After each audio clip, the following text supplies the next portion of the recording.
Hello, welcome to the all-new Marvel Roundup, the Southgate Media Group's guide to the Marvel Comics of the week. As always, I am Phil Parrish, and joining me is the birthday boy himself, Charlie, yes sir! Happy International Charlie Day, everyone! January 20th. Mark it on your calendars. Take it off if you feel like it. Send your gifts. Yes. Alright, so Charlie, you're starting us off tonight, so what would you like to tell us about? Well, I'm going to start you off with Venom. This is number 3 now. As you know, we got cuts a coming. Mm-hmm. Venom's one of these books, man. I don't know. It might get cut. It might not. It's a great premise. I like it. But it's like, what's the story going to be? Basically, as you know, we have this split narrative between Venom and Lee. Venom is basically, telling a story. He gives you the latest reworking of the symbiotes legend, and basically in this, the symbiotes, put out the symbiotes, they are wonderful, benevolent creatures. Of course, don't we all think we're wonderful, benevolent creatures? But they don't create their own art, and they only can identify themselves through who they're associated with. And apparently, this might be a new aspect to his legend. It might be kind of unifying all the things we've understood about him. Is he says that he had had many angry hosts that had poisoned him. I'm wondering if we're counting Deadpool in that.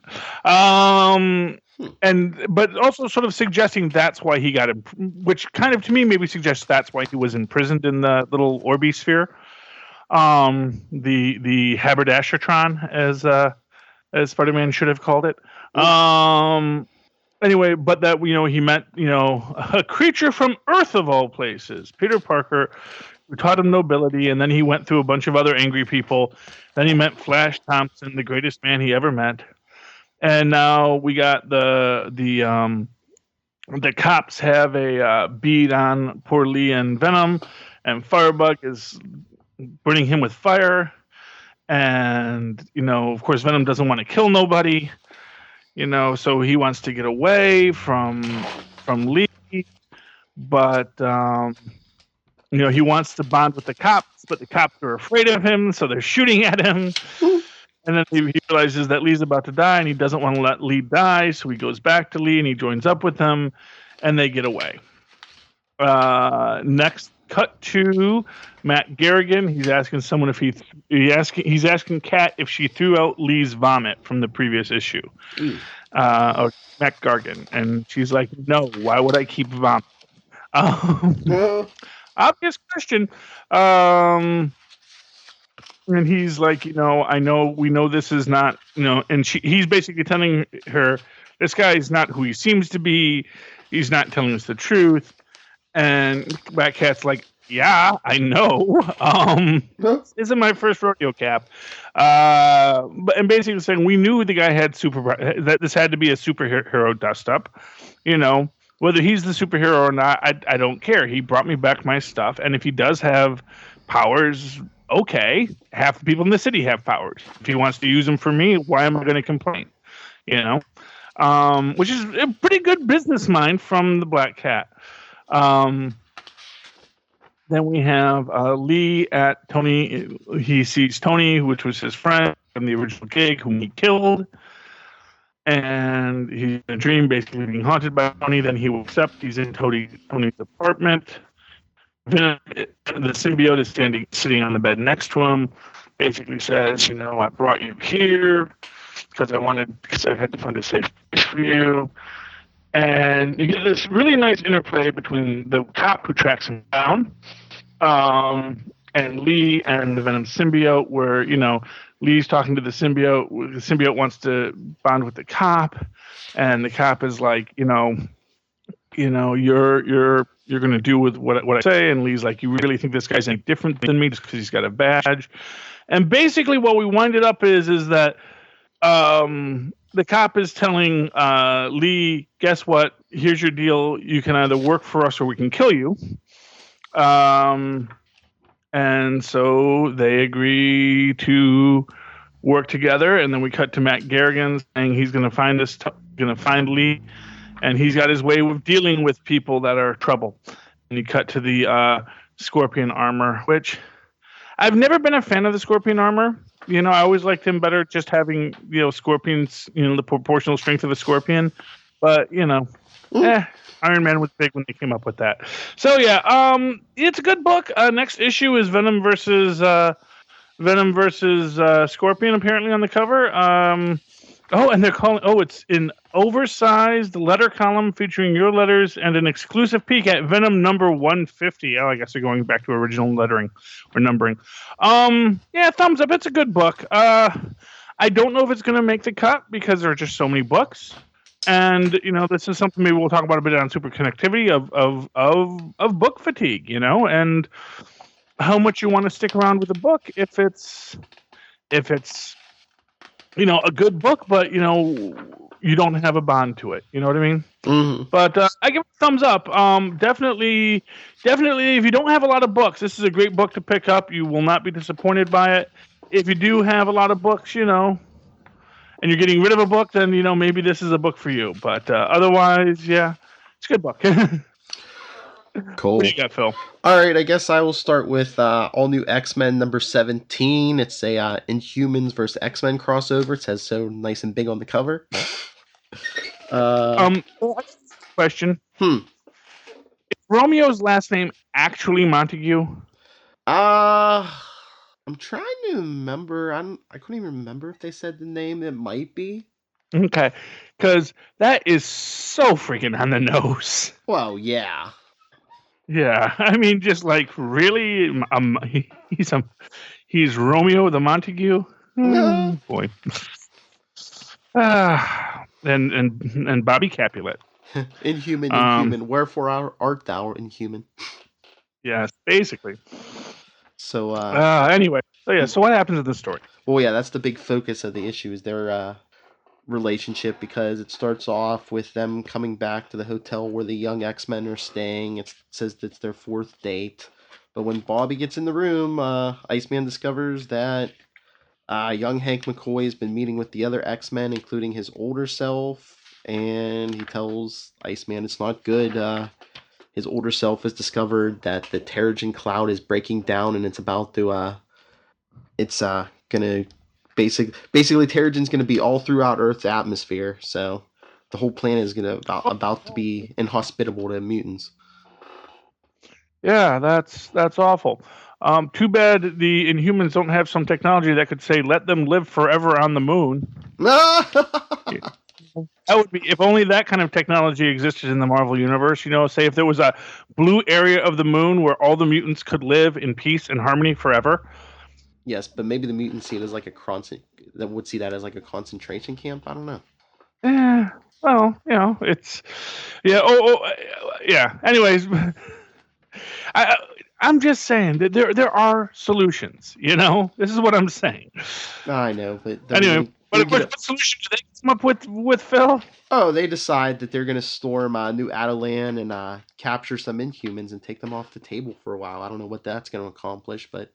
Exactly. What exactly is that going to accomplish? I mean, really, what could that possibly accomplish? Because it's not like, yes, if we get these Inhumans out of the way, we can then what? I mean, like, is their plan to destroy the cloud? Because the fact of the matter is, if they say the entire planet will be poisoned if we can't get rid of the cloud, maybe the Inhumans are going to say, well, maybe we can do that. I mean, maybe they can find a way to recrystallize the gas. I'm just, that's the thing. Everyone's looking for a cure for the Mpox. Why not just attack the gas in a way that maybe puts it back into crystal form? I know. I usually I get that the second reading around, but that hit me the very first time I was reading this. I was like, wait, so what are they gonna do? What's that gonna solve? Crazy. Yeah. So yeah, but then Iceman agrees that help the X-Men storm New Adelan, and he does, and he finds one of Romeo's friends, Sasha, who looks like a young female Triton. Wonder if they're related. But we keep getting flashbacks to their previous 3 dates, but then Iceman breaks in, finds Romeo, and they basically agree that they don't want to fight, and they just take off. They run away together, yay! I like the romance stuff, but yeah, I'm sorry. I mean, I think this one might have to be a rare thumb to the side, just because that. I mean, I guess that's like the big plot hole of the whole Inhumans vs. X-Men miniseries, but it's like, what do they expect to do? I mean, I guess the only thing I could see is them trying to, I don't know, I guess once they get the Inhumans off the board, that they could try to destroy the Cloud without interruption, without being attacked, but I don't know. Well, I guess so, but like I said, I just don't. I don't quite understand. I mean, like, is this all the Terrigen that exists anymore? So that if the Terrigen is lost, then Inhumans are gone forever? I mean, is that what they're saying? I mean, and okay, so that's everything from the Inhumans' point of view. But in that case, then isn't it all the more important for them to figure out a way to recrystallize the Terrigen? You would think. And then, given that or at least to capture it and keep it somewhere so that it can go back to only exposing people to the Terrigen who, are ready for it and have been, selected from everything to be exposed. Yeah. I mean, that's the other plot point. I mean, yes, thank you. It's just like, didn't the Inhumans used to be much more selective about who they exposed to the Terrigen? Like, they picked it. They had to go through this whole thing. Now it's like, oh, okay, whoever stumbles across this Cloud or whoever the Cloud stumbles upon, oh, yeah, we'll take them in. And we've seen that some people come out of this or go into cocoons for and never emerge. We see that there's a wide range of possible outcomes. Only some of them are superpowers. And, and again, it's this weird concept of this is such a poorly defined. This makes the conflict in Civil War makes Tony's side seem way more reasoned. Mm-hmm. It's like, Tony, I have a reason. Don't ask me what it is. And it's like, besides the mutants, wouldn't like some world governments have a problem with just a Cloud, just drifting across the world, giving random people superpowers? I mean, what happens? Well, there is this argument that governments actually want superpowered people because there is a superpower gap with the United States. Because as they say, I mean, you can't control who's getting them. With the most random bomb experiments. Yeah, I guess. But I mean, do you want some deranged murderer or whoever else you can think of getting? It's totally random.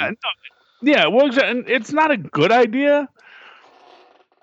But as bad of an idea as it to just let the Cloud float around, the idea that we're going to stop it, especially when here's the thing. If we know the Cloud is going to disperse in a few days and then the entire planet becomes poisoned, then you got to figure that maybe we're not going to be able to fix the Cloud thing and maybe we need a plan B. Mm-hmm. Maybe we should be talking to the Inhumans about, renting out that blue area of the moon they used to live in that no one's at anymore. Like, just Nick Fury lives there now. Yeah. Well, Nick Fury and Uedu's wife and his kid, and sometimes Blue Marvel visits. But they're welcome. But I don't know. Like I said, it's thumb to the side. But here's a homework assignment: Stockton Piner. If you can give us a reasoned explanation about what we're not seeing, why is this story better than we think it is right now? Please write in, let us know. Okay, and that brings me to let's do Deadpool the Duck, shall we? All right. Okay, and this is another one. I really enjoy it. I don't know if I'm gonna go to issue 3. I mean, it's fun. It's super meta, and got some wacky characters. It was a little disappointed the janitor wasn't named Scruffy. No. So basically, we open up. We have like 4 scenes of Deadpool vomiting, Duckpool vomiting. We find out that basically, they're doing a whole Captain Marvel thing, the original Captain Marvel, Captain Marvel, where we got Howard the Duck in the negative zone floating around, and he's like this little ghost head talking to what's his name, Deadpool, who is in Howard's body. We see Rocket is, still has his space rabies. They're looking for Wi-Fi. They find Wi-Fi so they can look up space rabies. And before it finishes loading, Deadpool shoots the phone because reasons. And They go into the little spaceship that Rocket showed up in. They fly back to the space station, which is the Roxxon space station. They crash land. They're looking for the laboratory. They got a funny thing because you got this janitor guy with a sort of weird accent who is who says they got to get out of here. And then there's a big lady by the name of Basalt who's the security there. Obviously has some superpowers and whatnot because she gets shot by Deadpool and gets back up. And yeah. Actually, well, they don't show her getting back up, so maybe her superpowers were slightly exaggerated. Maybe she was just a tough lady. Anyway, no, because she tells them, does get back up after getting shot, and she tells them that she triggered the self-destruct, and they decide to. Deadpool wants to abandon Yakov, the janitor, but Howard won't let him, and he sort of exerts control over the body, and that's where we leave it. To be continued. It's a fun book. It's a really fun book. That's what I'm going to tell you. I'm going to tell you straight up. It is a fun book. It is enjoyable. Mm-hmm. It's great. It's meta. It's silly. Just don't know if I'm going to get the third issue when everything else is kind of like so much is out there. You know what I mean? Oh, yeah. Oh, I hear you. Okay. What's your next book on your own? All right. I'll go to Star-Lord number 2. Okay. I think I have to look this up. I think his lawyer, Mr. McCloud, because that's as far as I saw in the book. I think he actually has been. I think he's a kind of a rote bad lawyer they've had in a couple of other books. Because I think he was the guy in a Howard the Duck book a while ago, or maybe it was a Deadpool book. Mm-hmm. It was a Deadpool Howard crossover where basically it was when everyone knew that Matt Murdock was the Daredevil, and they said, a lot of shyster lawyers are pretending that they're superheroes in their alter identity too, and he was the guy who was implying that he was Spider-Man. I have to look that up. Oh, jeez. But so like you said, Star-Lord's, he was arrested. He's on trial. He has McCloud, this bad lawyer, after the big brawl outside the bar last issue. I guess Old Man Logan just took off last issue and left Star-Lord on his own. But yeah, and prosecuting for the people was Matt Murdock, of course. But I guess Matt's saying, New York is indebted to superheroes. They save lives, they save the world, but that doesn't give everyone in I assume, colorful costume the right to parade around openly with firearms. And then, of course, Star-Lord McCloud's like, he objects. He said, it's not a firearm, it's an element gun.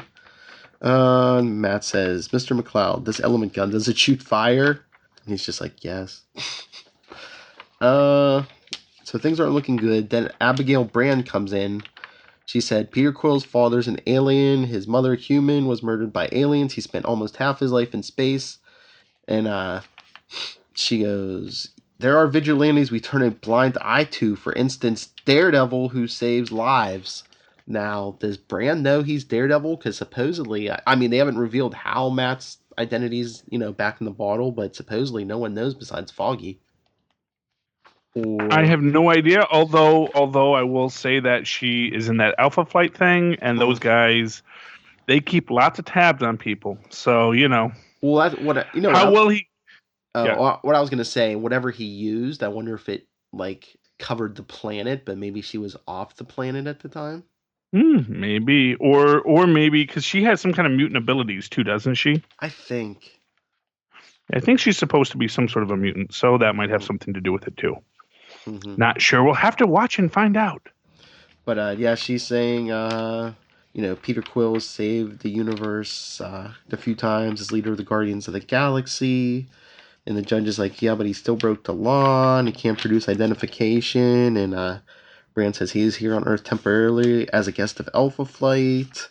She says, we know ignorance of the law is no excuse, but he helped people. She says, consider releasing him into my custody. And the judge saying, every day something new comes through the courtroom to test the boundaries of our increasingly antiquated laws. Whether it be the validity of robotic life or the claims of mole men on properties. The court is forced to redefine the word of law on the fly and excuse behavior that would otherwise be absolutely punished.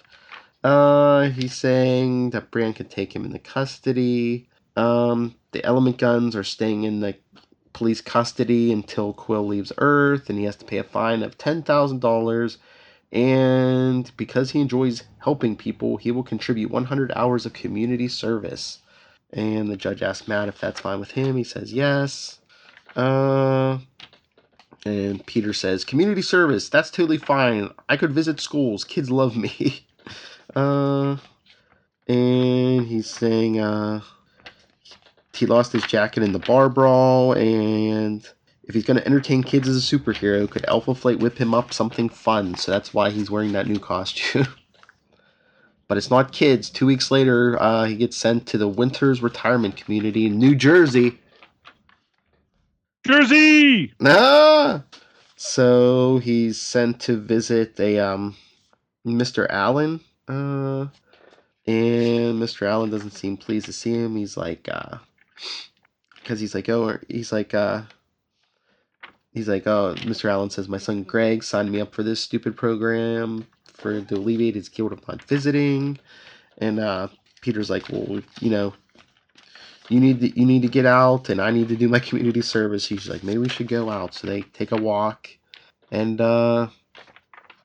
Peter's telling him about space, and he's telling him, don't you like adventures? And Mr. Allen says, nope, I've had enough adventures to last a lifetime. He's like, just take it from me, kid. Put away your spaceship, settle down, find someone to love, to truly love, and make that your adventure, something that lasts.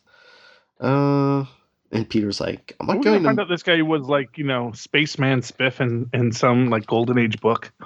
I don't know. I mean, not this issue, but Peter's like, he's like, I'm not going to make you go bungee jumping or fight Doctor Doom. He's like, I was just thinking more like, let's go get ice cream.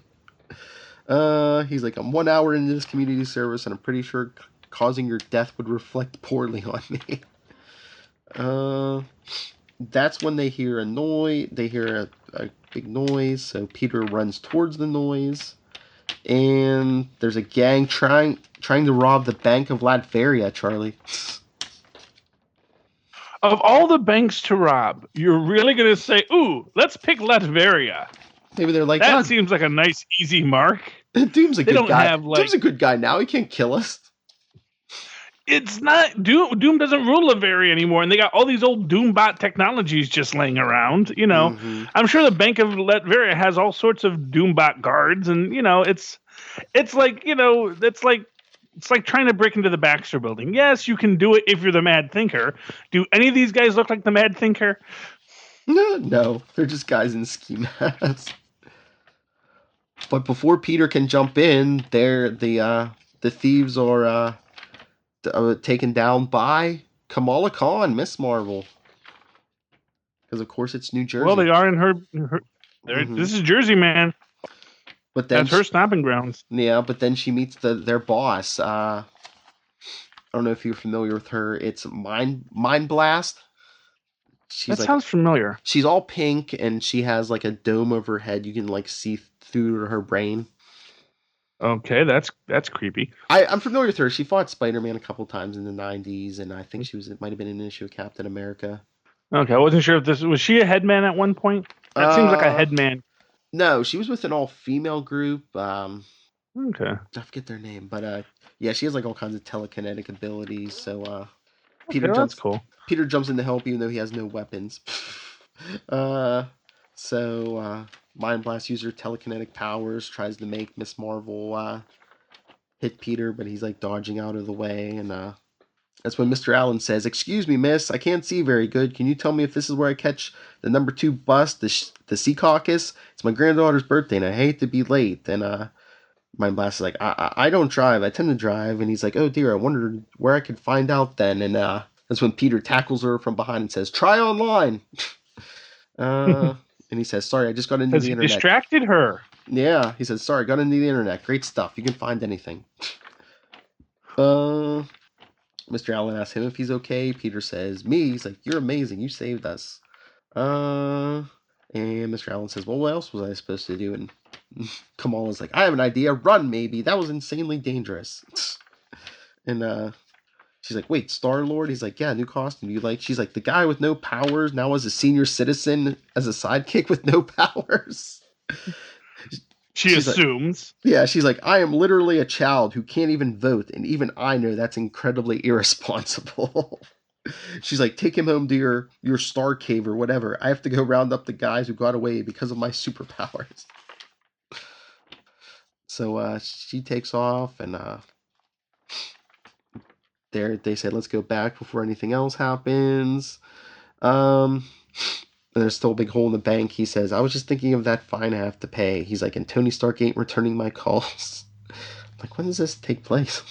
No wonder he ain't returning calls. He's in a coma or whatever.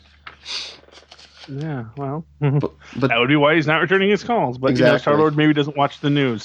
Yeah, but they get to Mr. Allen's room, and there's a guy going through his belongings. Star-Lord, like, tackles him from behind, but it turns out it's Mr. Allen's son, Greg. And, he's all freaked out because Star-Lord tackled him. He says, they want to, Star-Lord says, why are you going through your father's stuff? He's like, hey, I paid for this place, and the manager let me in. He says, get out of here before I call the cops for assault, and good luck finding another senior to befriend. And that's when Mr. Allen says, this is my decision, and I say Peter stays. If you want him gone sooner rather than later, we'll give him a job. And Greg says, what? You're not serious? He's like, yeah. He's like, Peter needs to pay a fine. The sooner he pays, the sooner he's out of here. And he's perfect for your little bar. And so 3 days later, they show Peter meeting Greg, and he's taking him down a set of stairs in an alley, and he's telling him, no, don't knock on the door. You're a narc if you knock on the door. And so they let him in the back door. And where is his new job, Charlie? A bar with no name? Yep. Okay. So Mr. Allen owns the bar with no name. Well, his son does, or I don't know if his son owns it or just works there. Yeah. Yeah. Okay. Or maybe he's just the manager. Although that seems like that'd be a family gig. So, yeah, I was actually thinking, do you know who Mr. Allen might be? It's an obscure reference, but they may find out that he's actually from another dimension, that he was brought in by the runner for a contest to see who was the fastest man alive. And all he could remember was that his name was Barry the Alien. Oh, yeah, I remember that from Quasar, but this is an African-American gentleman, so I don't know. Oh, okay. Yeah. Oh, well, maybe it's Slowpoke Jones. I don't know. Although he died in another comic book, but that was pre-Secret War, so maybe they brought him back. Maybe they brought back Slowpoke Jones. Maybe. Oh, that would be. Oh no, sorry, Slow Motion Jones. Yeah. But because that character, he was like on the cusp of having a really great storyline, so that'd be nice. But it was a cute story. Thumbs up. There we go. Very good. Okay, and speaking of cute, let's go to Gwenpool. Party time. Excelsior. Woo, woo, woo. Gwenpool, the unbelievable. Let's see here. Yeah, it's fun. So basically, we've got the squid alien. Actually, we open up with this old couple in Bay Ridge, Brooklyn, who are sitting around talking, saying they should order tacos. It's interesting for another plotline because you actually see in the background, looking out the window, there's this couple walking down the street, and then you see the MODOK sphere come in and smash stuff. We see the heroes all tied up. Well, not the heroes. The other MODOK mercs are all tied up, and they're like, and Megatony's like, how is Gwenpool possibly going to save us? Overpower the aliens in this sphere that she does not know how to drive, but that somehow, even though we knew what we were doing, she will do it. And Batrock's basically saying, "Look, I don't know how, but yeah, I get the feeling she's gonna. I have learned not to underestimate her." It makes no sense, but yes, she has the Deus Ex Machina power.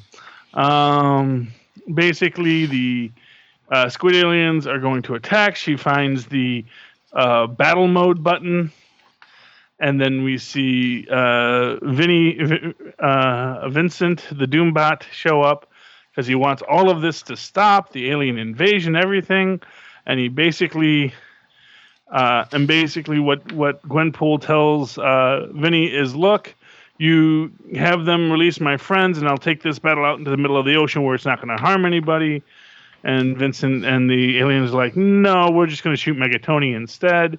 And then basically Gwenpool decides to target the old couple as her thing, because she knows that if she does that, that Vinny is going to use his awesome Doombot powers to basically smash through the bad guys. We find out that Big Ronnie has been sewing Gwenpool costumes for all of the henchmen. So they all run out in pink Gwenpool costumes and basically take out the squids. Battle. They do eventually solve the day when, of course, Vinny uses his Doombot powers to catch the sphere before it crushes everybody. He throws it at the aliens. We then find out that Gwenpool calls the cop who let her go an issue or two ago, who we find out that they had evacuated the neighborhood because she knew it was because she told him that what was going to happen. We find out the old couple had just lost their cell phone. That's why they were still there. The news camera want to interrogate Vinny, and they ask him, your face looks like a Doombot.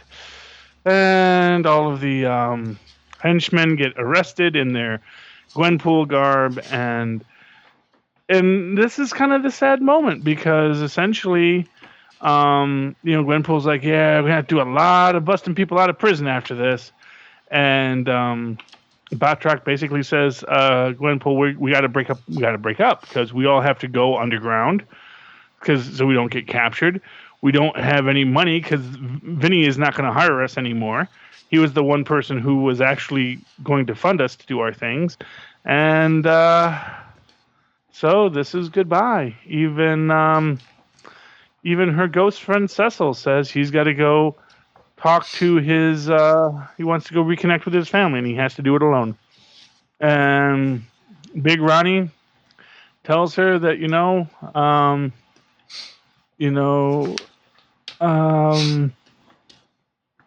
it says, you can still get work through me. And she says, great, because I'm in the mood for the most insane, self-destructive, and ready to, it says, get ready to bleep me, editors, blinking, stupid, dangerous jobs you've got. Yeah. Says, well, next issue, you see her dancing with skeletons.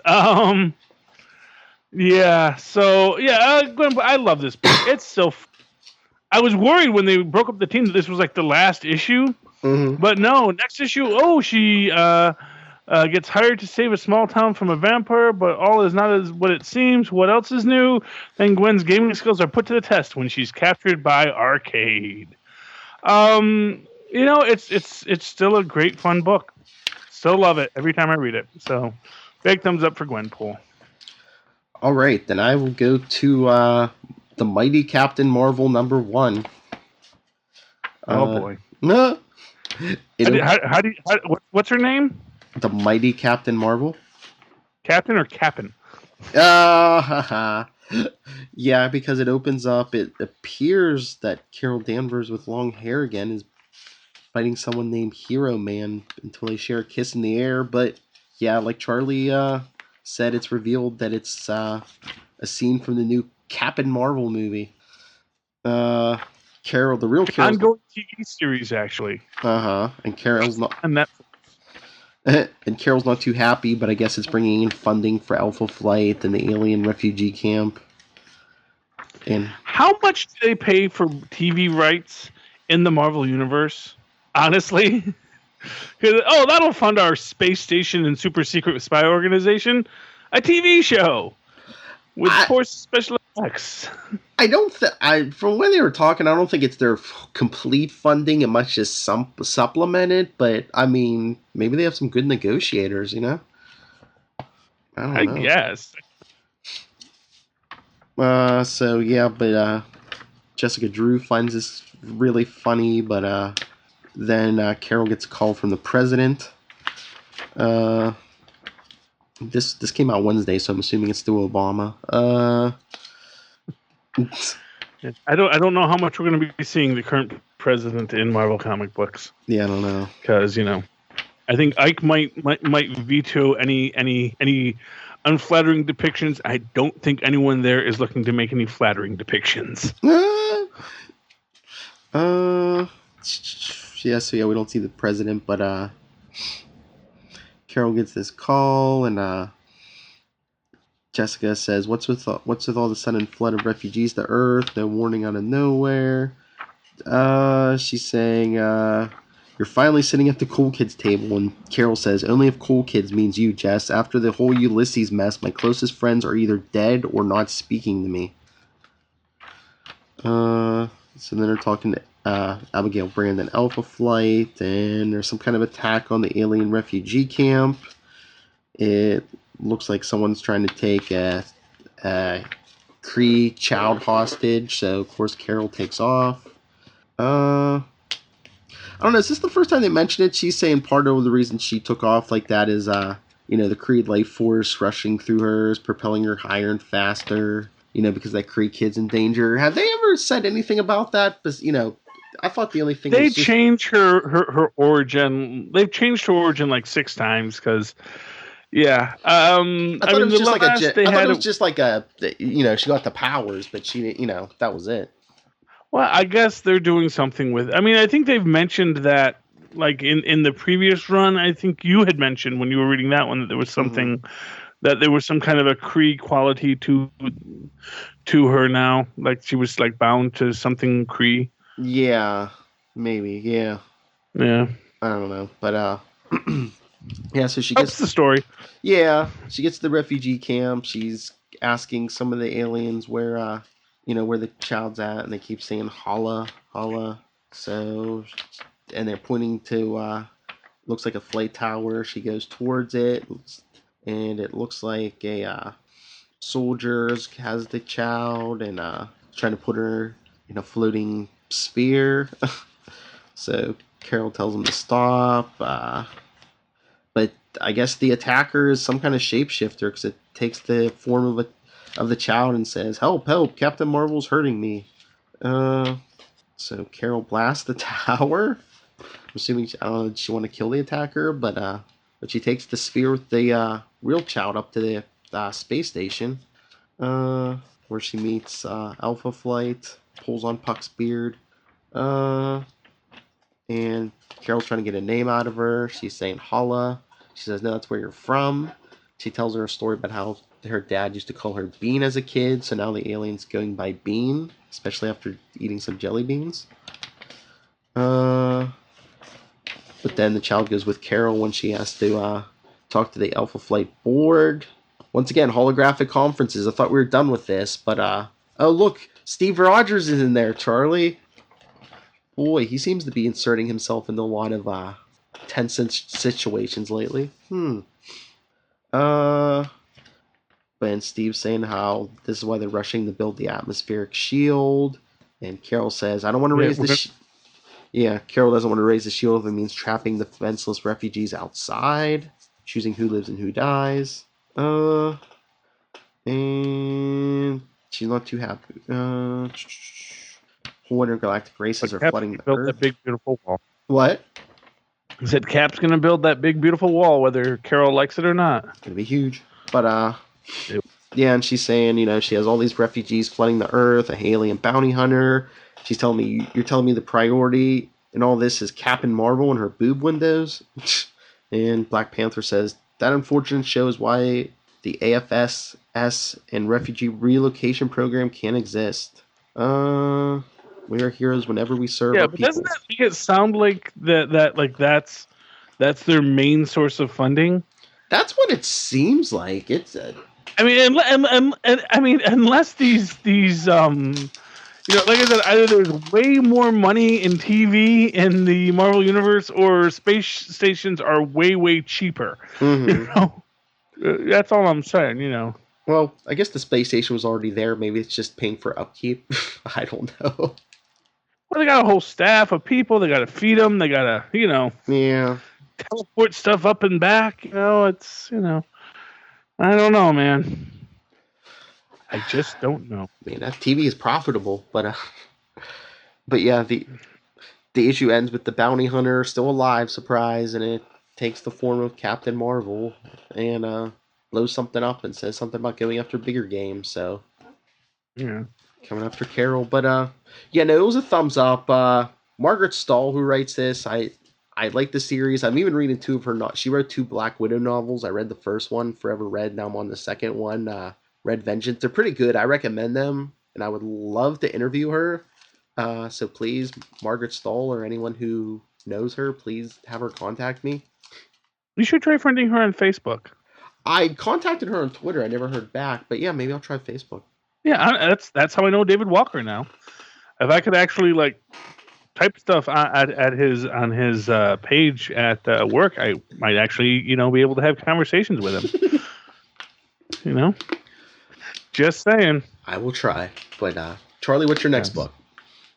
Oh, okay. Well, speaking of, actually, you know what I think it is with that? I think people in the comic book industry just have no sense of how much things cost, like in a sci-fi universe. Because, I'm just remembering, you got to remember that Batman, when he first started out, he was just a regular old millionaire. And, his dad was just some doctor. He wasn't like, there wasn't like a Wayne Industries to fund everything back then. And, and of course, when Stan Lee did him, he was just a pro wrestler, because that's a lucrative profession, but, I think that people in comic books just think that, TV, those people just have billions of dollars. Okay. Let's open up with Hellcat. The final issue to be reviewed on Hellcat.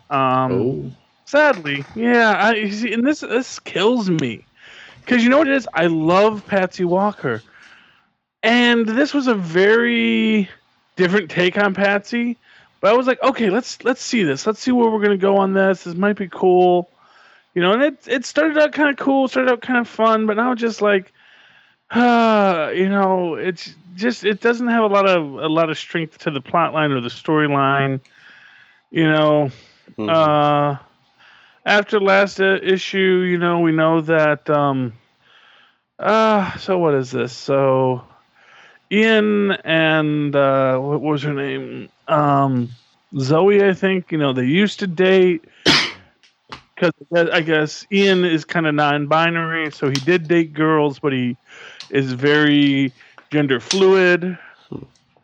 And when they all go to bed because they got to fight bad guys in the morning, because you do. And anyway, so Black Cat takes her new team of mind-controlled yes people in cat costumes, including Big Tom, to go rob a bank. They rob the bank. They have Attaché put all the gold into her bag, because it's a bag of holding, can hold everything. Eventually they catch up with her. They have Zoe bring Teleka Ian and Patsy back to Black Cat, because they said that if they can get the claws off of her, that'll break the spell. Teleka Ian does some pretty awesome telekinesis powers till he gets knocked out.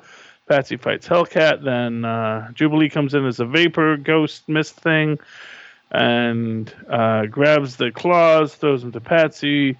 She smashes them. Everyone comes out of their trance. Tom and Ian hug and are in love again.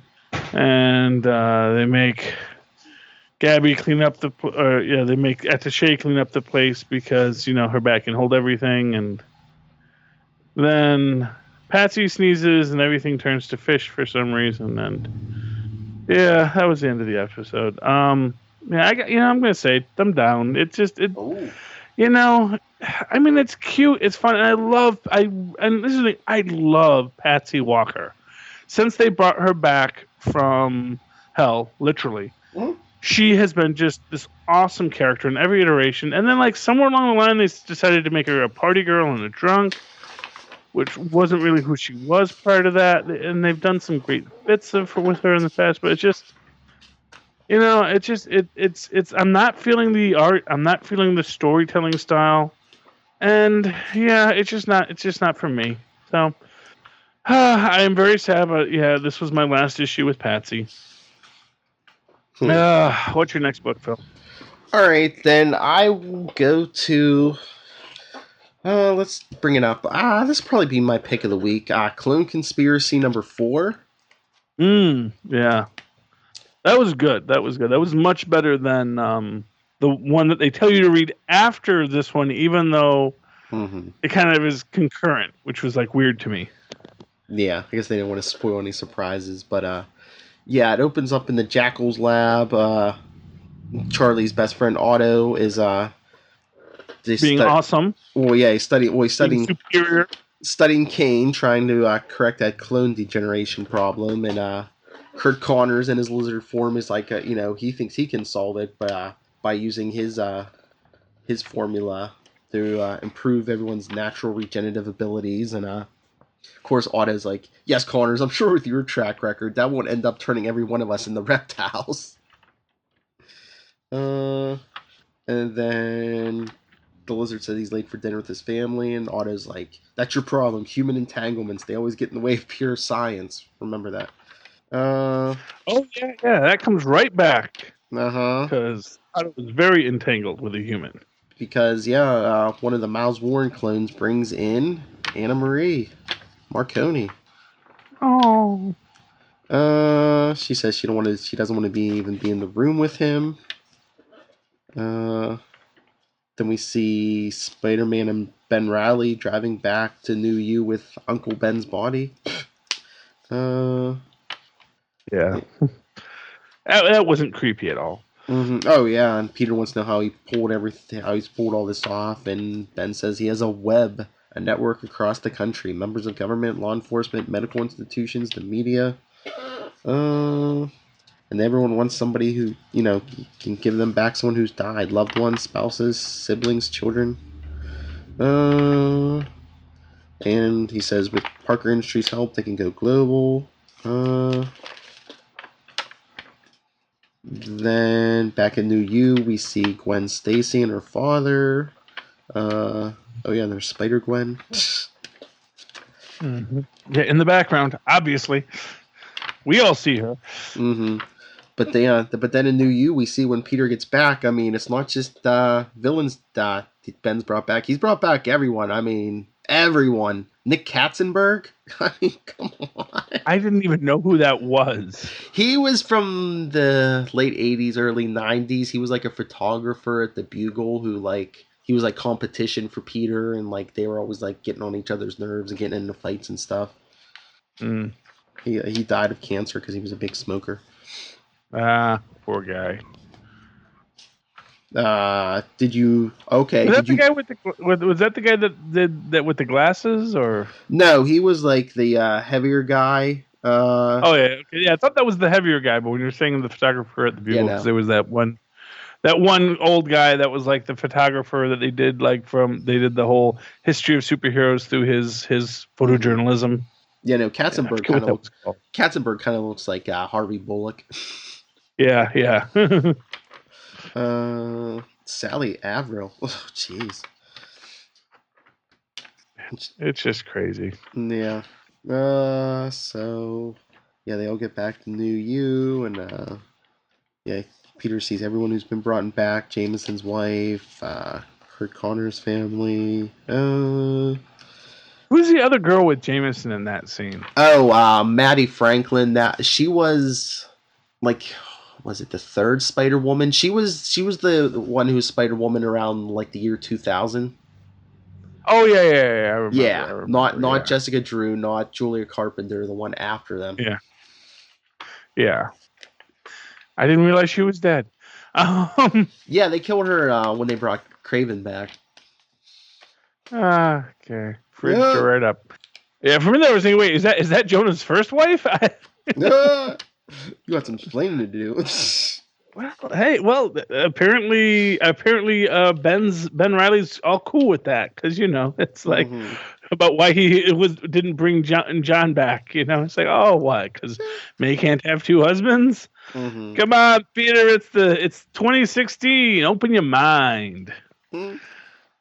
So meanwhile, while Peter's talking to Gwen Stacy, back to Miss Marconi and Otto. She's saying she doesn't want to see him ever again, and he's saying, I fought my way back from death for you, and he's like, is it this form that's unpleasing to you? Because he's ready to hop back into a Spider-Man body.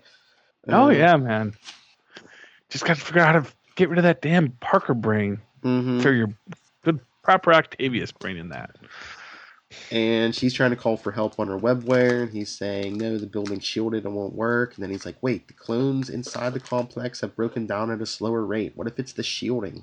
And then Miss Marconi's talking science, man. He's getting to her because talking about frequencies and vibrations the shielding could be blocking. And she's like, I still find you repugnant, but my God, your mind is amazing.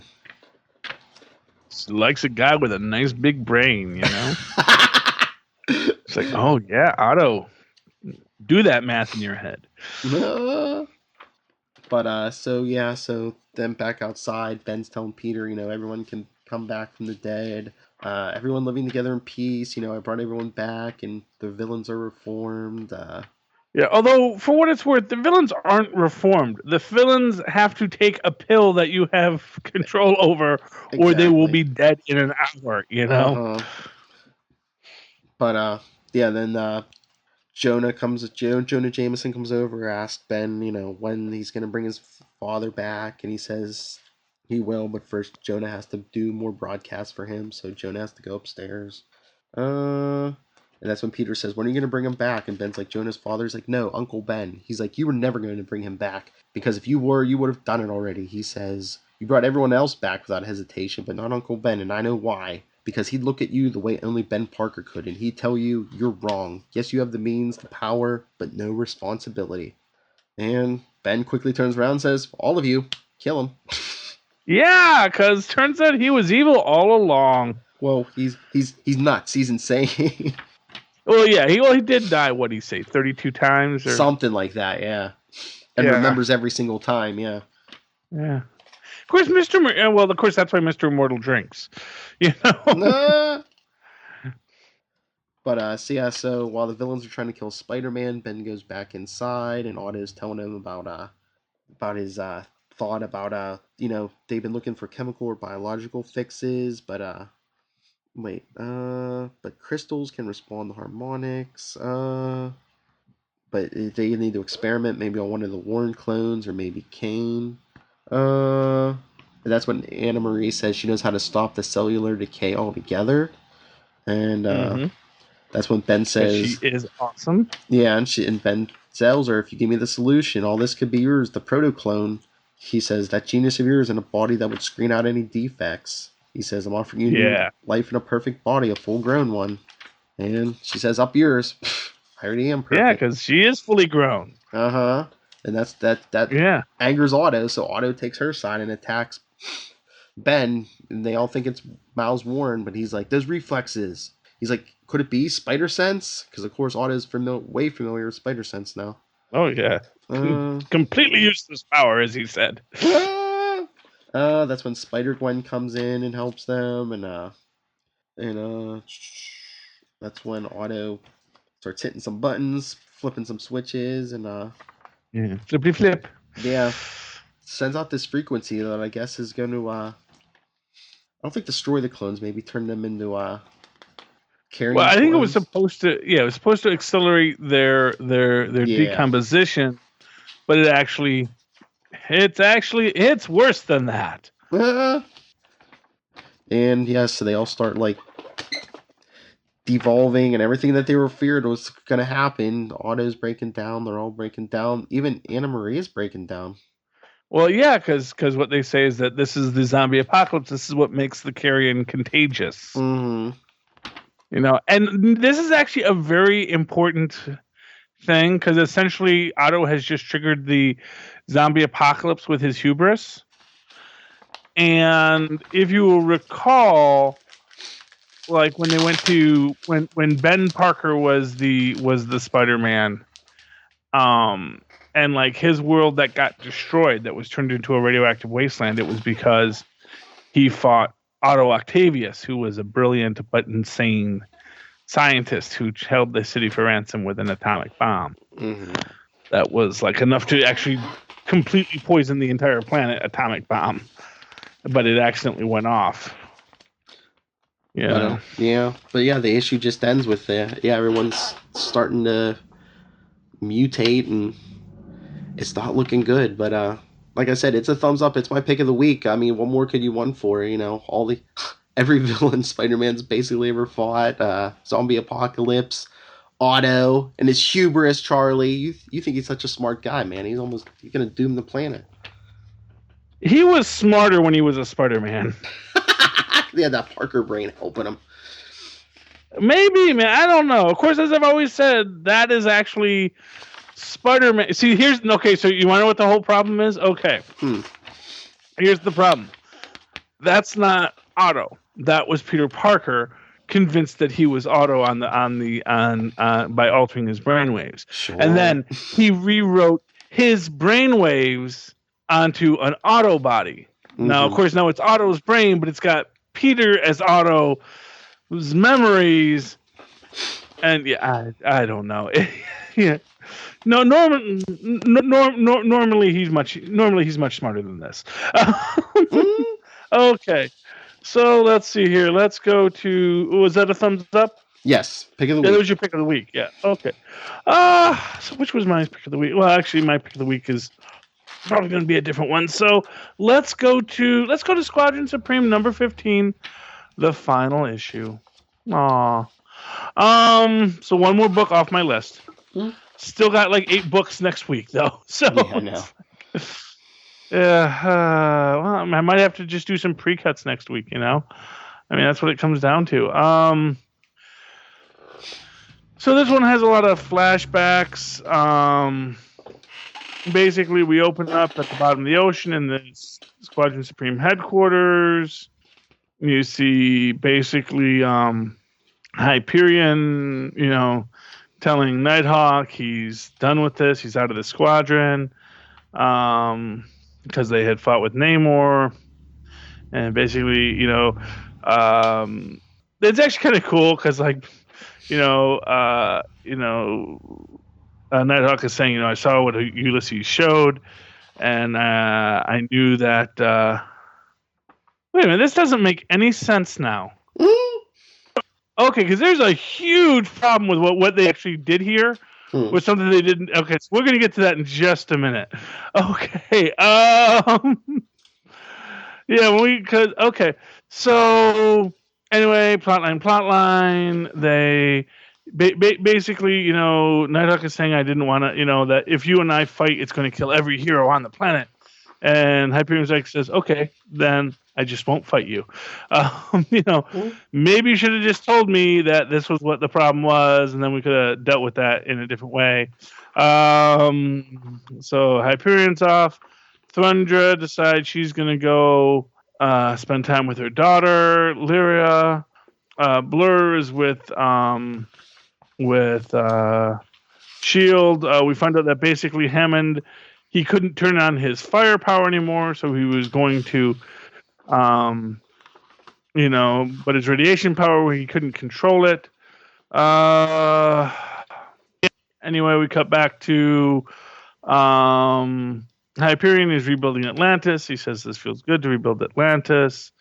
Namor says, you had a lot of anger. I have a lot of anger too, but I got over it. But the anger is part of me forever. You need to get better. You can be a better man. Then we get this nice bit here. We see Blur at Camp Hammond with Jim Hammond, who we thought might have died in the previous scene. As it turns out, no, he just had to. He cannot be. He doesn't turn into the Human Torch anymore, but he still has massive radiation powers. So now he's the Human Reactor. That's fine. So then him and Namor hang out and I guess go get a couple beers or something. Lyria and Thundra are on go to a weird world to go beat up on some dinosaurs because that sounds like a fun mother-daughter bonding activity. Dr. Spectrum goes and hangs out with the Inhumans. And then we find out that this is what doesn't make sense. So here we see Nighthawk moves to Chicago to start his one-man war on crime. They say that he's, found an ally in Tilda Johnson, and he's ready to protect the city. And then we cut to um, Mark Milton as a truck driver, basically saying, he's done with being Hyperion. It's time for Marcus Milton to find his way. The road ahead is long, but I'll get there. And you see him driving his truck. Now, this all seems to imply that everything in these books came after Civil War. That all the things that we saw in the Hyperion book and the Nighthawk book all happened after Civil War. But Iron Man was in the Hyperion book. Yes. So maybe he was in this little slight gap in there. I don't know, but that was like a weird continuity error, or maybe that happened beforehand and now we're back to trucking. I'm not sure. Maybe that's what they're doing, but it immediately strikes me as real weird how they did that. Okay, what's your next book, Phil? My last book on my own is Amazing Spider-Man 23. Like you were saying, it happens kind of concurrently with Clone Conspiracy number 4. It's basically Peter and Gwen talking, but because as the Jackal and Peter are walking through, he says Nathan Lubinsky's there too. That's another dead fiancé of Aunt May's. Oh boy, Aunt May's going to be getting around town with all these guys. Apparently, she should be the Black Widow. Well, heck, she Otto had a thing for her too. Yeah, Otto still's got a bit of a thing for Aunt May. Man, Aunt May, she gets around. She's a hotsy totsy. Is basically. I mean, well, Yeah, but it's kind of awkward now. I mean, he had the hots for her, and then he was running around in her nephew's body. Yeah. Well, that was awkward for them, of course. But but he was very jealous of John Jameson there. For a while. That was a whole thing. You'll recall. Mm-hmm. Yeah. So Ned Leeds wants to see Betty. They say soon, not yet. So but then Captain Stacy. Oh, and like Mary Flash Thompson in the intervening period. What? Oh yeah. Yeah, Betty and Flash, yeah. Didn't they get married? I thought they got married and then divorced. No, I don't. Who? Flash and Betty? Yeah. No, I think they dated off and on a couple of times, but I don't think they ever got married. Okay. But yeah, so then Captain Stacy kind of pushes Peter and Gwen in the house to talk, and you get that weird conversation about Peter ended up with Mary Jane, but just for a while. And she's like, you never let yourself be happy. And then he's telling her about Spider-Gwen. Yeah, but and here's the thing that they don't actually mention in this, because she's like, I am the real me, and it's like, well, so is the other clone and the other clone. Mm-hmm. Like, yeah, but they were only you up until a point, and then they split off. It's like, and his kind of point is, yeah, they split off at the time you died. I've had, and I was waiting for him to say yes, but I've had like several years to be a different person too. I'm not the guy you dated, Mm-hmm. Well, that's what he could have said, but instead he kind of made her seem like, yeah, you're not the original Glenn. Yeah. Oh yeah. Peter's an idiot. I still, here's what I'll say: is Otto may be passionate and will doom the world to a zombie apocalypse, including his beloved Anna Marie. Although maybe that's how he cures it, because he has to cure it, because now he has to cure Anna Marie. Mm. But yeah, and then yeah, she still can. Yeah, they have the whole conversation. I'm the real Gwen. She even tries to kiss him, and of course he doesn't want to talk. So he throws the mask back on. Well, Gwen, unlike most of them, has figured out the Jackal isn't Miles Warren. She's figured out it's a Spider-Man clone.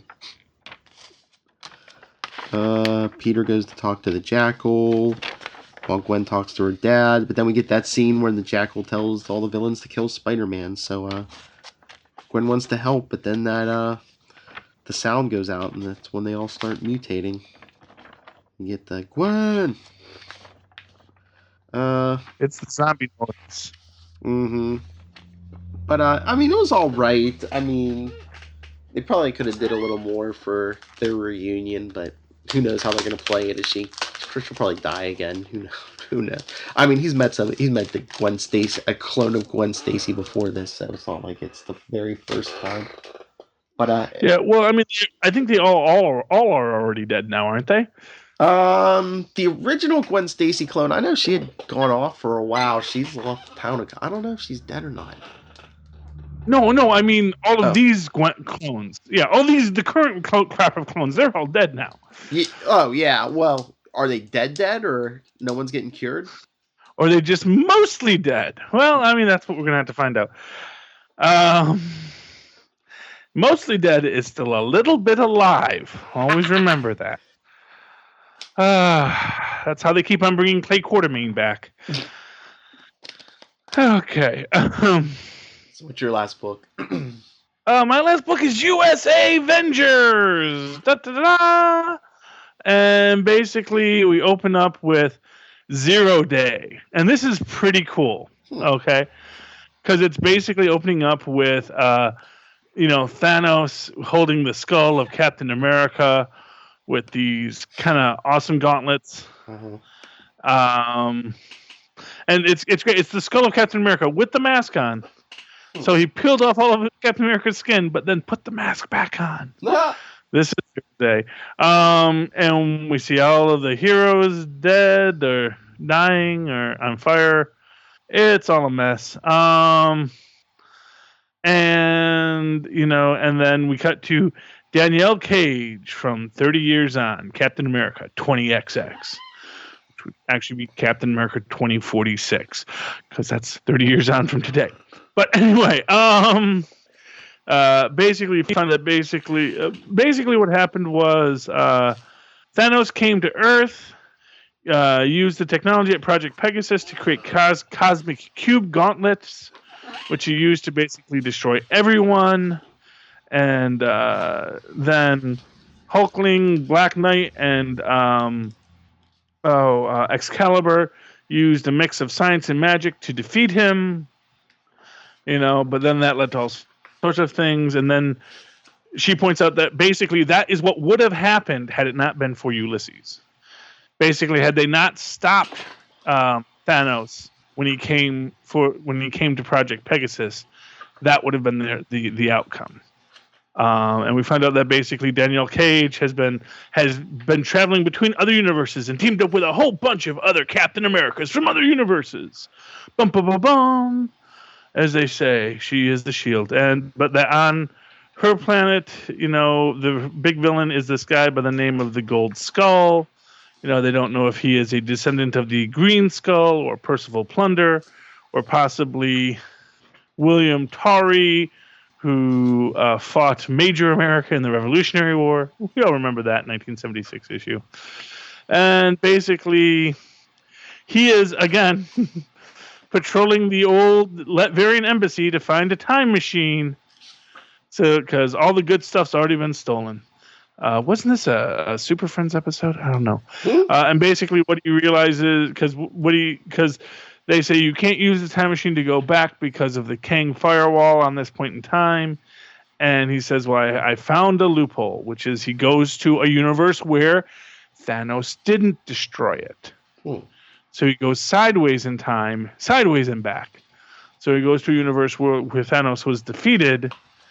And so that's how he can go back in time. That's how he gets to this universe. Then we see that they track down what the Gold Skull has been stealing, and you're gonna love this. You're gonna love this, Phil. They go to a big charity gala because billionaires love to go to big charity galas to schmooze and to do what. And do you know who is throwing this penthouse charity gala in Miami, Florida, at Wynn International Hotel, or maybe you might pronounce that Wine? It's WYNE, Wine International Hotel. If it's Miami, is it the Slug? No, it's Wine. It's Bryce Wine. Billionaire playboy Bryce Wine. Oh, Bryce Wine. Faithful manservant Freddie. Oh, jeez. I was waiting for something to go with it about Bryce Wine and his faithful manservant Freddy there. There's a great scene here. We have all of the U.S. Avengers show up in tuxedos, including Squirrel Girl, Tony, and although they're all in capri tuxedos because you got to show a little ankle. But they all look pretty awesome. Actually, I gotta tell you, Squirrel Girl has to incorporate a freaking tux into her regular wardrobe because she looks awesome in a tux with the tail. Yeah.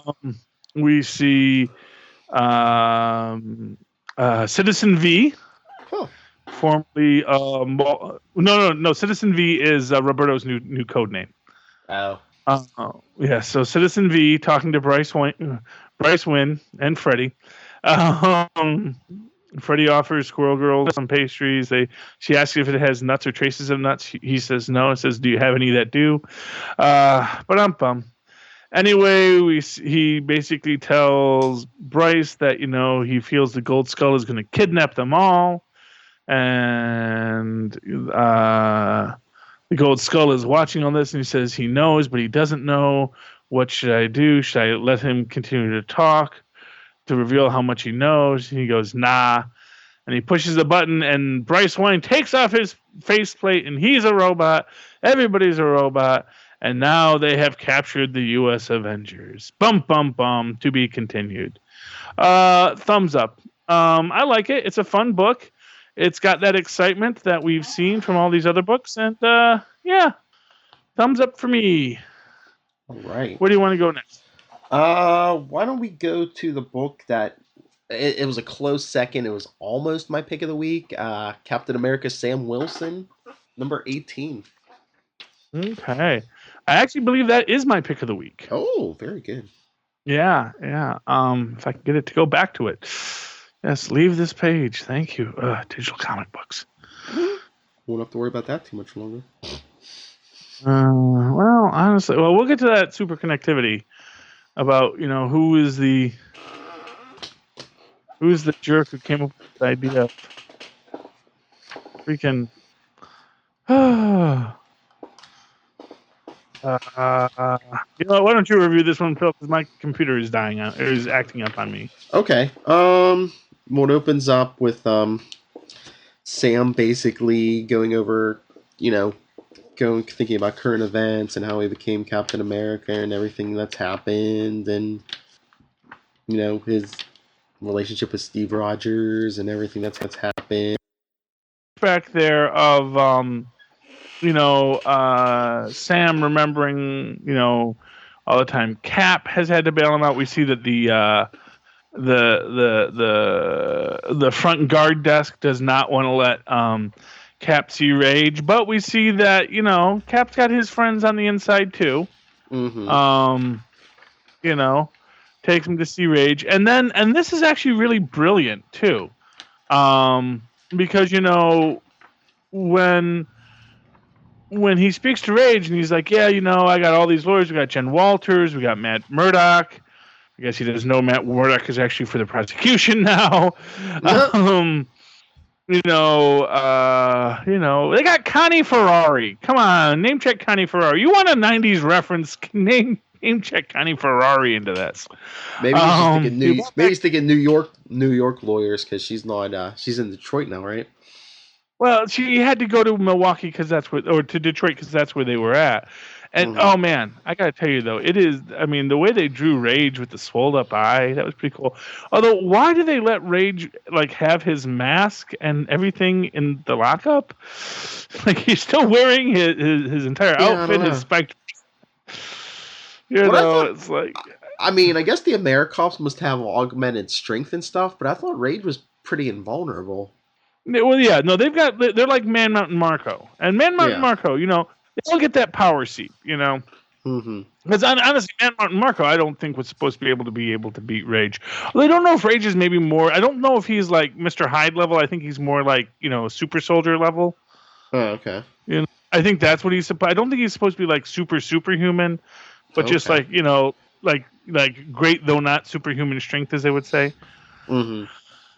And we do see that basically Cap's,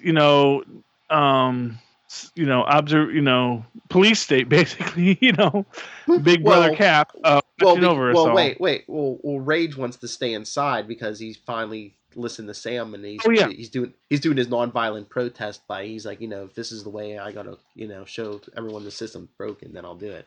Oh yeah, and that was what I was going to say. That was what was brilliant. Is like, he says I can get you these lawyers, and he says no, I don't want those lawyers. I want people to see what happens to an innocent black man in this country when he gets arrested. Because a lot of people are going to watch this trial, and I want them to see what happens to a black man when he's not OJ. Yeah.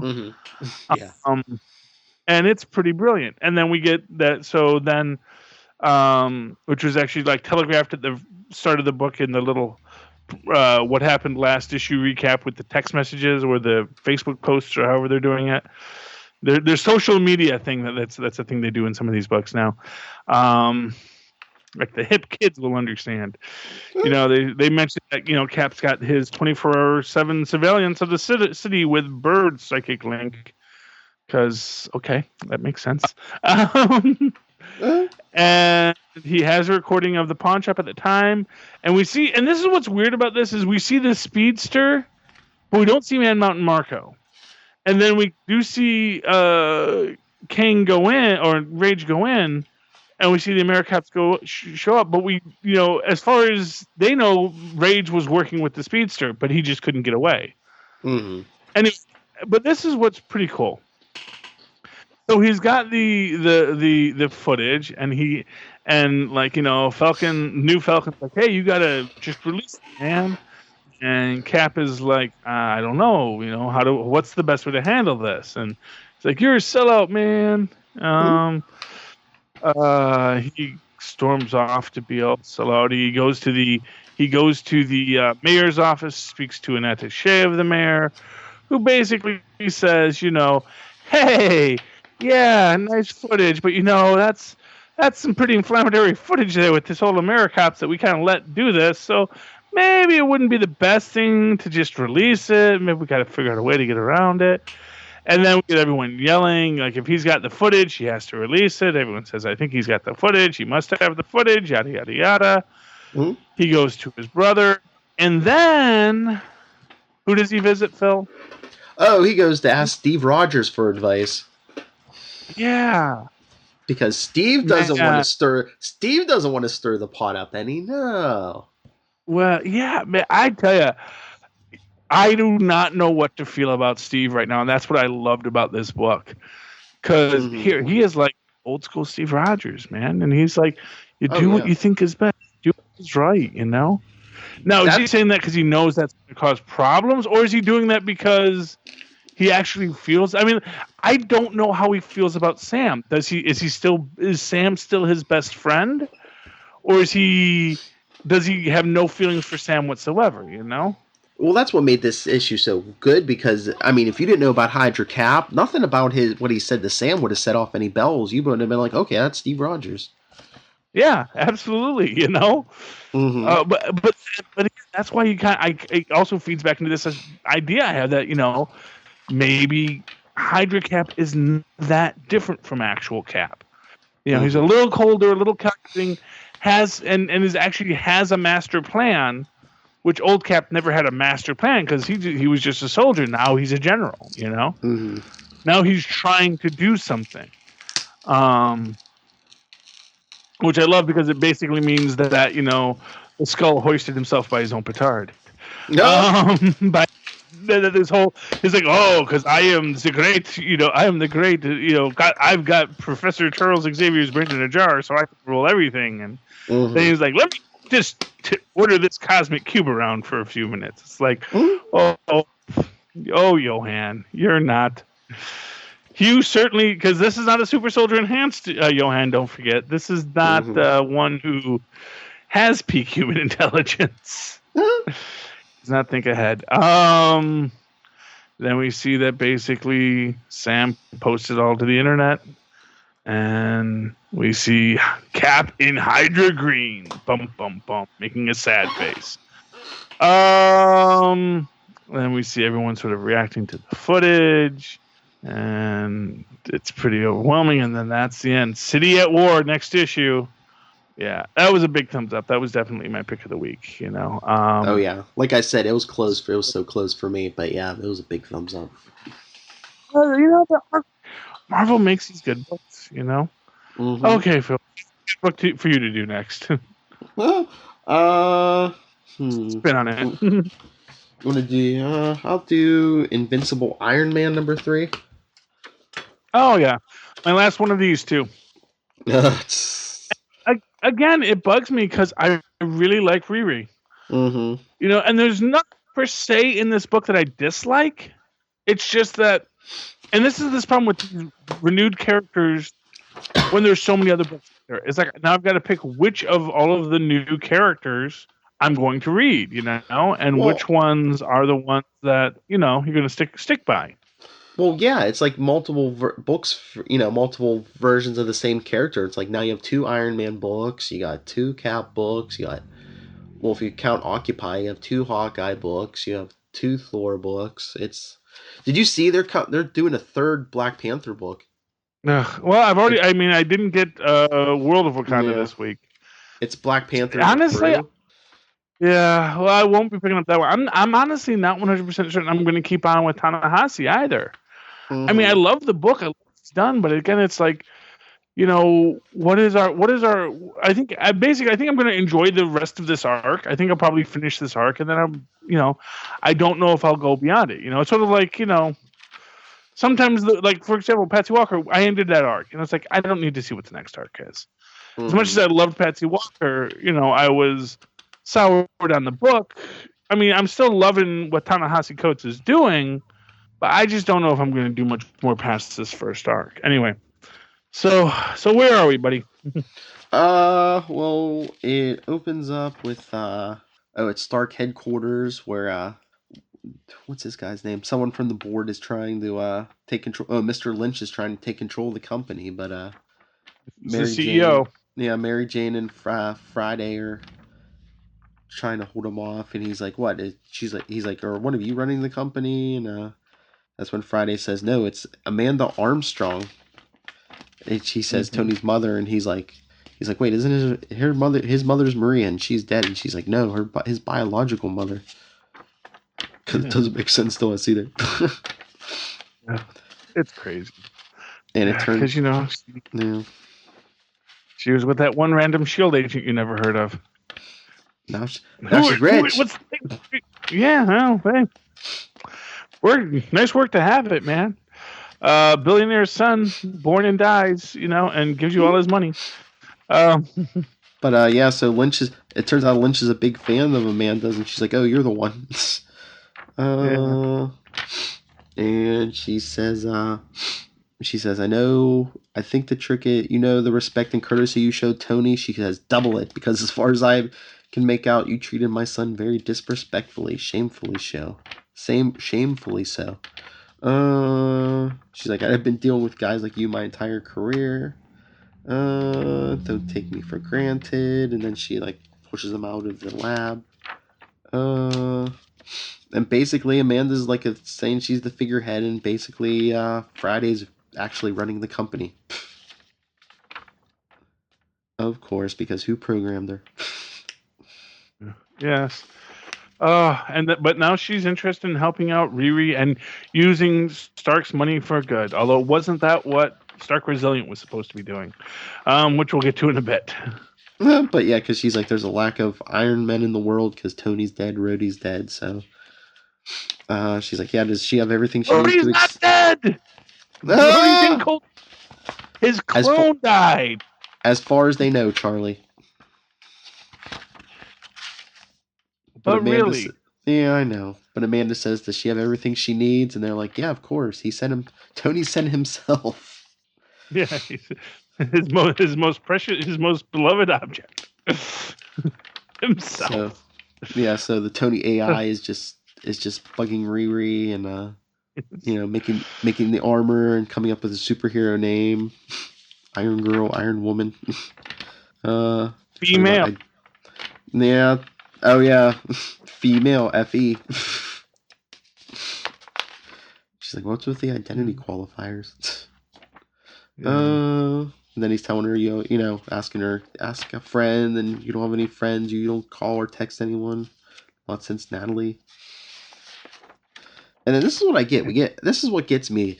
Like, I like the story, I like, everything else, but, like, we get one panel of her taking out the rhino, and one, her taking out some huge creature, and like, for what it's worth, isn't Rhino over in New U headquarters right now? Is it's continuity. Like, how is Rhino here? Maybe it's a clone. Yeah.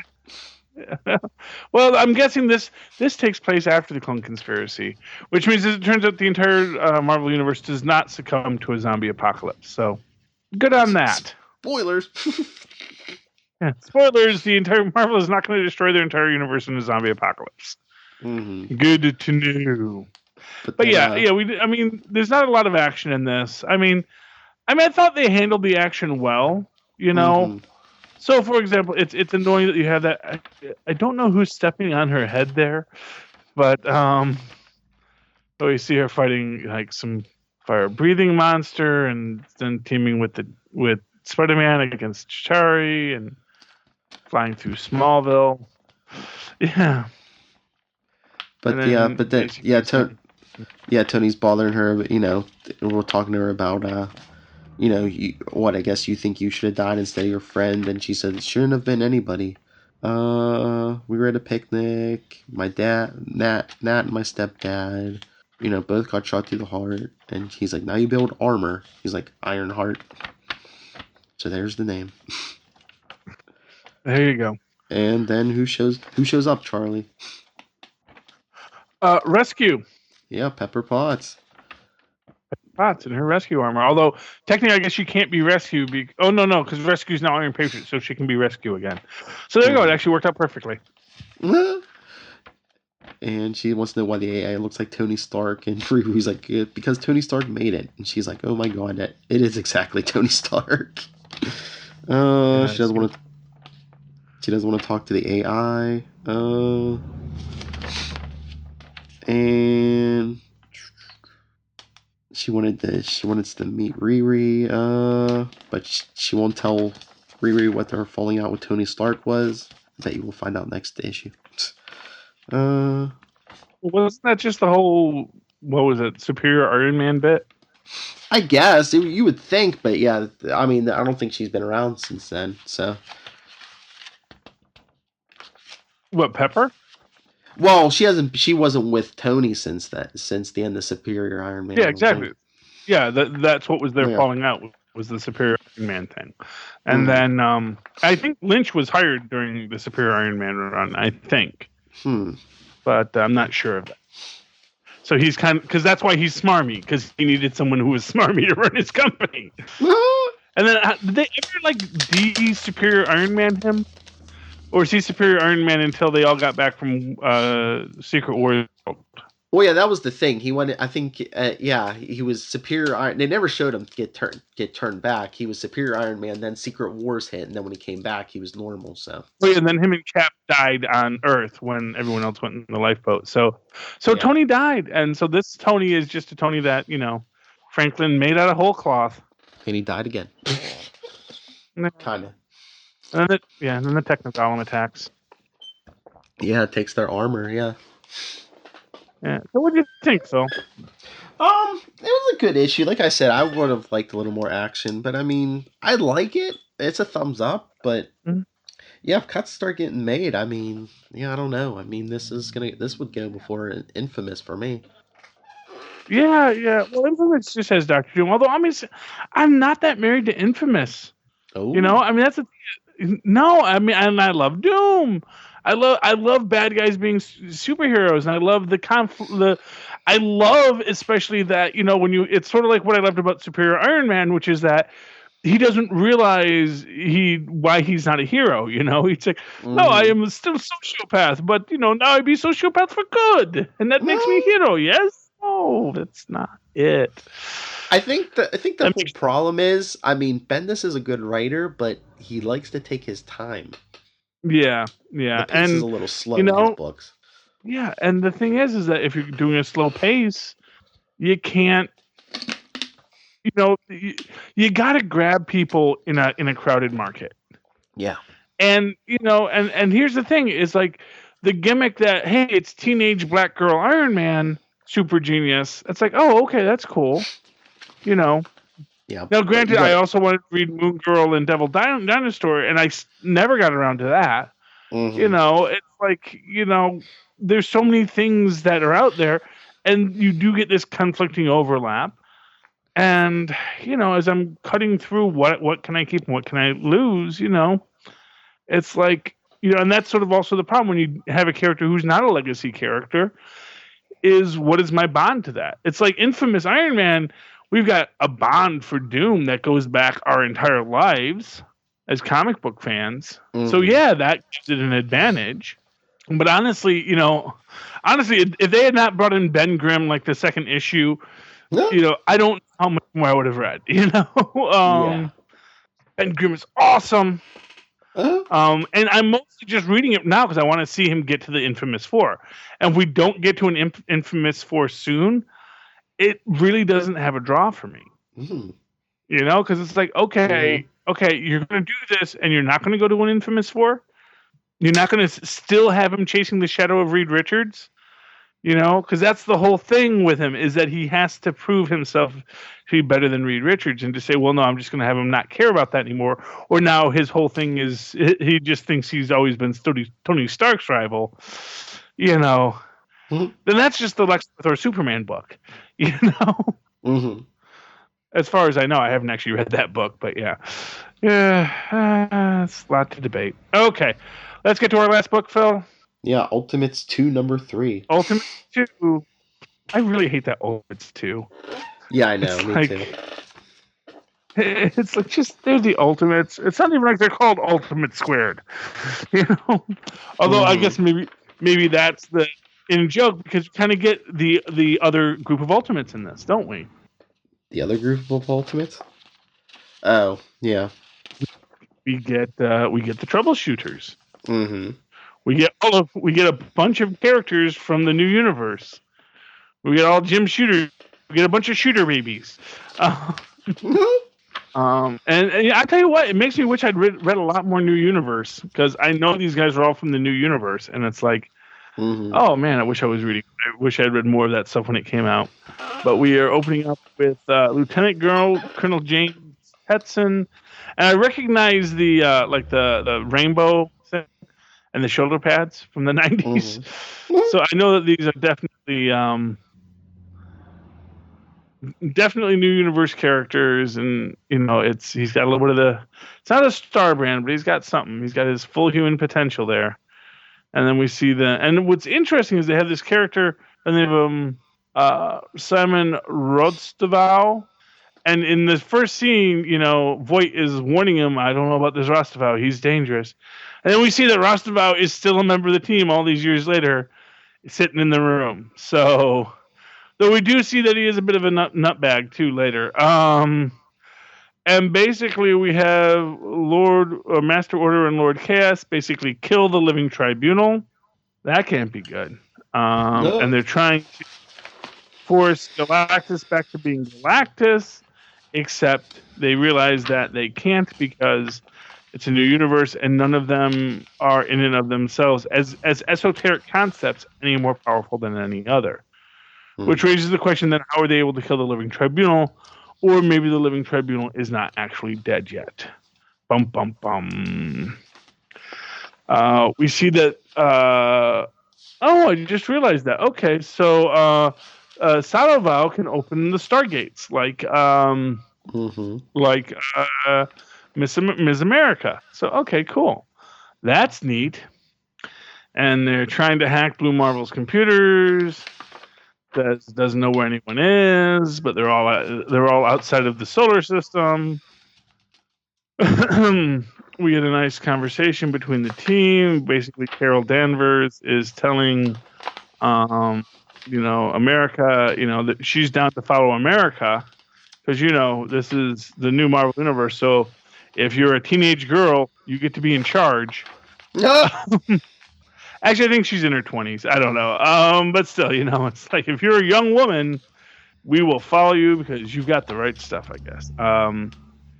Connor Sims comes back to the to Tau, and then Ta 2, and then the troubleshooters show up to arrest Connor Sims, and then we cut to the in-betweener, who is maintaining the balance between chaos and order because apparently a butterfly flapping its wings causes a storm that does that leads to this army ruling, instilling order around the galaxy, and you can't have too much order, so he destroys the butterfly because then that won't have any effect.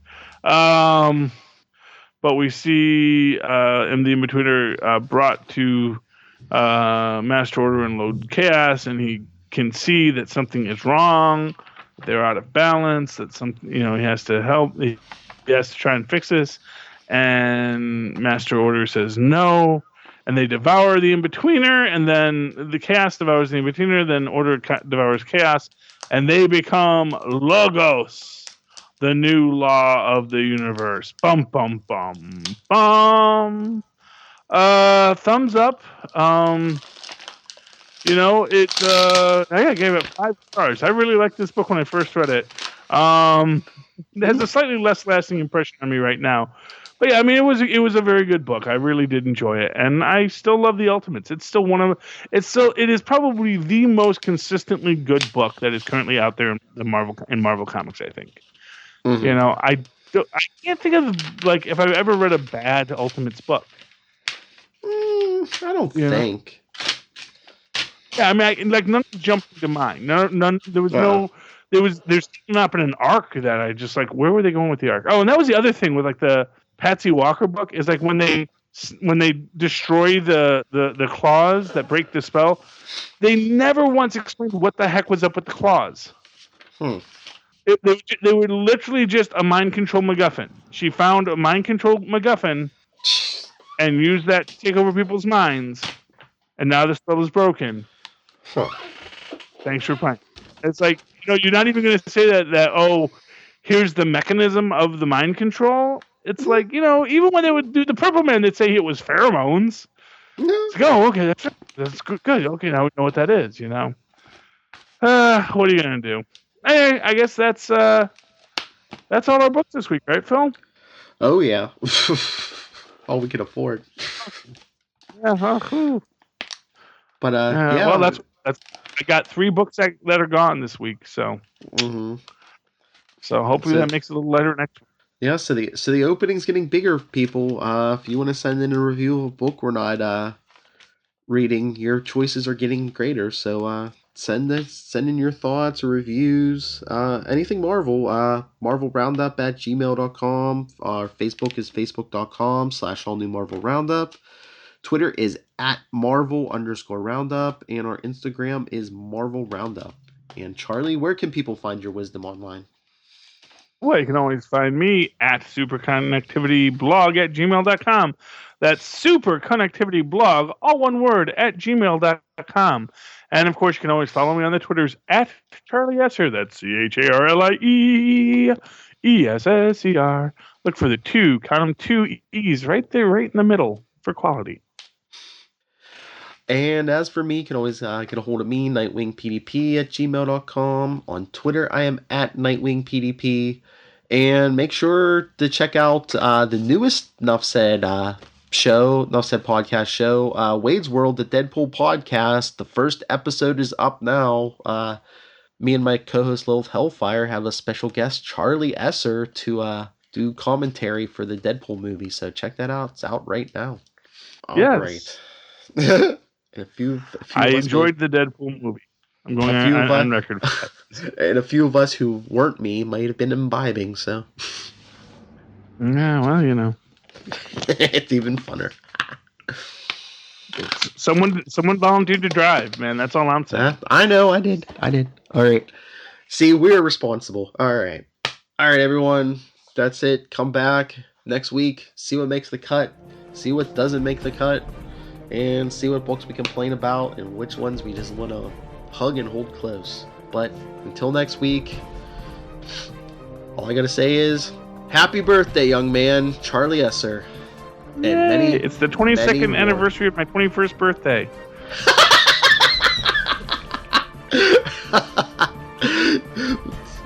See who could figure that out first and send us the answer. Good night.